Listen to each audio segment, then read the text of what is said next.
Yes, and of course had been in the funeral industry of here in formerly Conway owning. and Merle's Inlet area. Right, sure, sure. Of course, to see the folks and knowing that they've all dealt in one way or another. I know Tamara, I saw recently an event, and with her psychology training and being active and helping out, clearly being a good ear, having two ears and listening out clearly.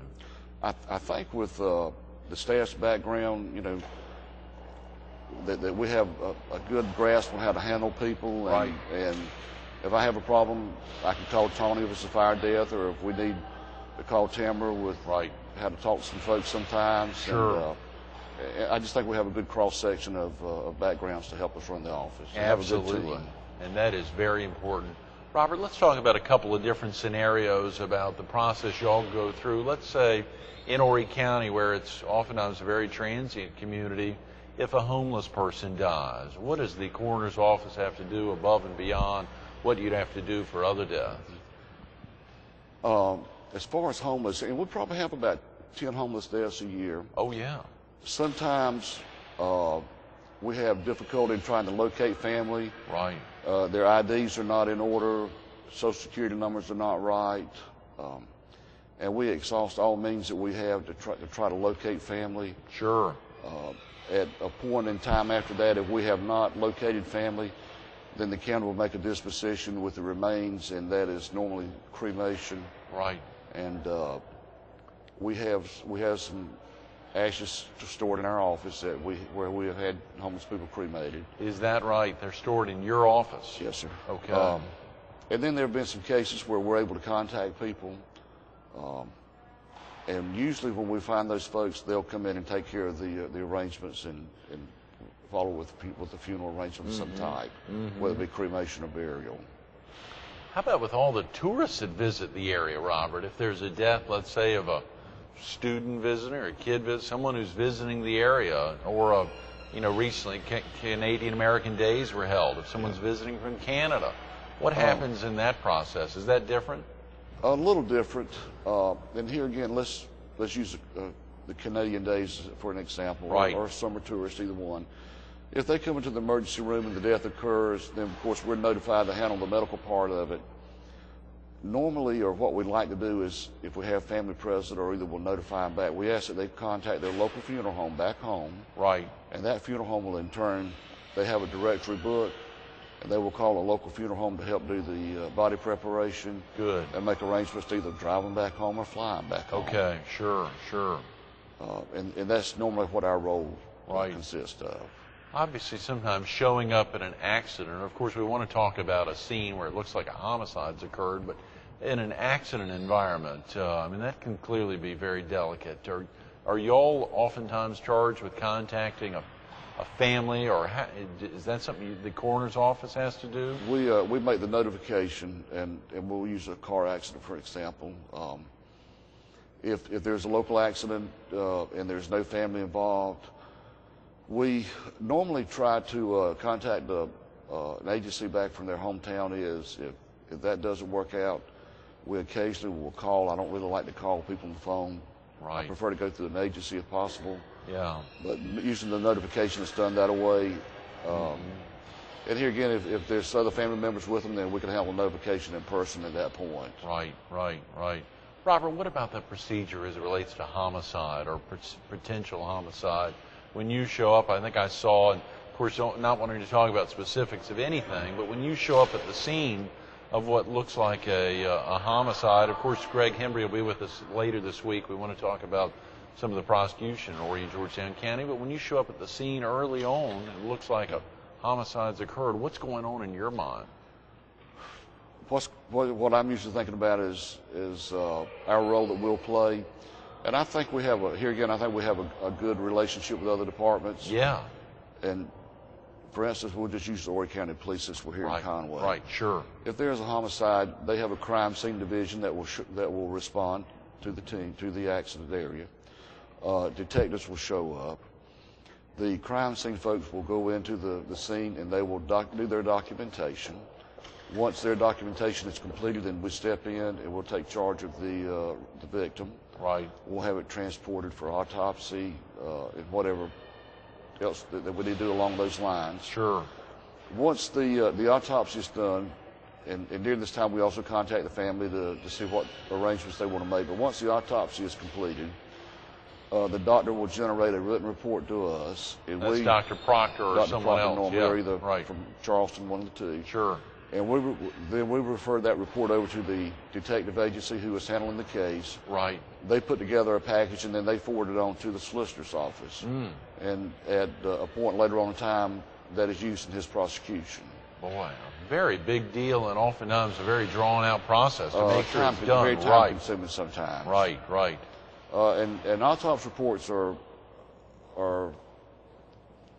not generated real fast because there are a lot of tests and things that have to be done.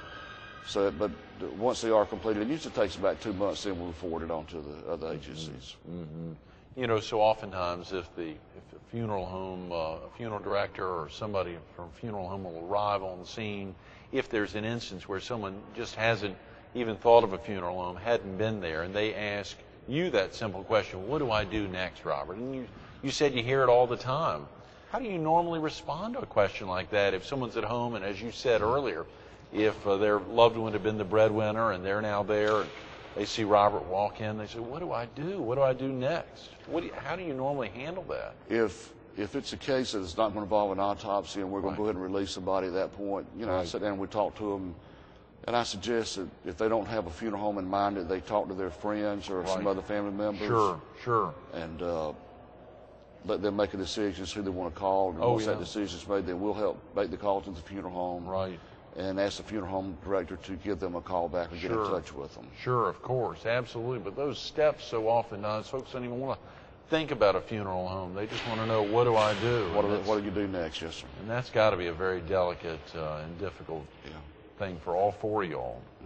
If we could go back a moment to the crime scene, and here again we interact with the local police departments. Sure. We have local media to call us and ask for information. Oh, yeah. And sometimes they think we probably don't give them a lot of information, and sometimes we can give a lot, and sometimes there's information that we cannot give out to the general public. Sure. But the media also plays a big role in our everyday actions, too. I think I saw you recently giving a big kudos to the media across the board, all mediums, about one case you were working on to make sure that they handled it properly. They interfaced well with you. I hope so. Certainly, I hope so. It's just that we don't give them everything they want to know sometimes. Right. I'm sure that's their job. I can't say that's my job here, because this, of course, is just an opportunity to get the word out, to educate folks on what all you go through. Let's go back to Baby Richard here as we think about the the state child fatality advisory committee. What is that something on a statewide basis? That what prompted the founding or the forming of that committee, and your service there for 6 years? I think what started the committee, and I think it goes back to about 1995. Right. There was a general concern that lots of coroners were not autopsying children, that their deaths were going unreported, and possibly there were some homicides that were being slipped through. Right. That not being detected, and the goal of this act was to prevent children's deaths. Oh, yeah. And the act calls for anyone under the age of 18 for us to find out why they passed away, unless there's a medical reason behind it, such as a long-term illness or something like that. Right. The act has been good. Their goal, again, is to prevent children's deaths. They do some public service announcements, and hopefully educate the general public on having children and how you put them to bed, and sleeping habits and things like that. Oh, yeah, very important. A long time ago, and here I never had children, but you know, it used to be you'd put your child down on his tummy to sleep at night. Well, today that decision's been reversed, and they want him laying on his back, and possibly with the head up just a tad, if possible. Very important. So things have changed a lot, and education plays a lot in preventing children's deaths. Oh, yeah. So the committee on a statewide basis really worked hard to educate the community, make sure they know about oftentimes reasons that either Baby Richard or Baby Molly, you talked about, why fatalities are occurring. Yeah. You know, in these committees, in the reviews, we have all types of deaths. We have infant children who, some are crib deaths and some are not. Right. We have children who are on ATVs, Oh yeah. They don't wear helmets. They ride a bike without a helmet. ATV turns over, or they're hit by a car riding the bike. Right. A lot of swimming pool drownings, backyards, no fences around the pools to keep kids out. Right. Just a big combination of all types of deaths, and all of these are reviewed. Boy, Robert, we think about the raw numbers there. We just got a couple of minutes. The raw numbers, if you're averaging 4 a day, 365 days a year, you're talking 1,500 calls that y'all are having to go on an annual basis. That's an incredible amount of strain on. I'm amazed you don't have more deputy coroners. Well, I think we've got a good staff right now, and I might add that in that, say, 4 calls a day, the only thing that we don't go on, and occasionally we do go on some of these, are mercy hospice calls. Right. Where people are terminally ill, and we have an agreement worked out with the hospice that they provide the information to us, and we let them handle the call. And the reason behind that is that hopefully it helps the families. It keeps a lot of outside people being involved. Oh yeah. Especially when the death occurs. Right. So those we don't actually go on, but we do a report on them though. Right. What continues to drive you, Robert? What's made you think, commit to go ahead and step out and want to serve another 4 years the residents of Horry County as coroner? I think probably I've seen the office grow from a staff of 2 to a staff of 6 now. Right. We've come to the computer age, right, and I think we've grown good and we've progressed well. And I just like to see it continue to go on. And here again, I have a good staff, and right, I want to keep them in providing service to the people of Horry County and the visitors too that we can provide. Absolutely. Our goal is to uphold the laws of South Carolina, but also feel like that we're there for moral support to help folks. Right. And I would like to see that continue on. And it shows. Robert, thanks so much for being with us this morning. I'm sorry we've run out of time. Well, thank you. I appreciate the invitation, and it's been a beautiful morning. Absolutely. Stay tuned to more Carolina People with Horry County's coroner, Robert Edge, coming up next. Even though when you think about the coroner, you think about one person, in this instance, one man, Robert highlighted it's not all about Robert Edge. He's sitting here with a baby on his lap. Look at little Richard that's been sitting here, baby Richard. But he also highlighted his tremendous deputy coroners, Tamara Willard, Tony Hendricks, Chris Burrows, and then the rest of the staff there, Jackie Bone and Katrina Collins. Take the time to learn more about the office. If you got questions that we didn't answer over the last 30 minutes, give them a call, 843-915-5110, or go online to horrycounty.org. Click on the coroner's office. They got some great information there, but you need to learn more. When a death occurs, be prepared. You heard Robert say it, be prepared. You don't want to be asking, what do I do next? Be prepared.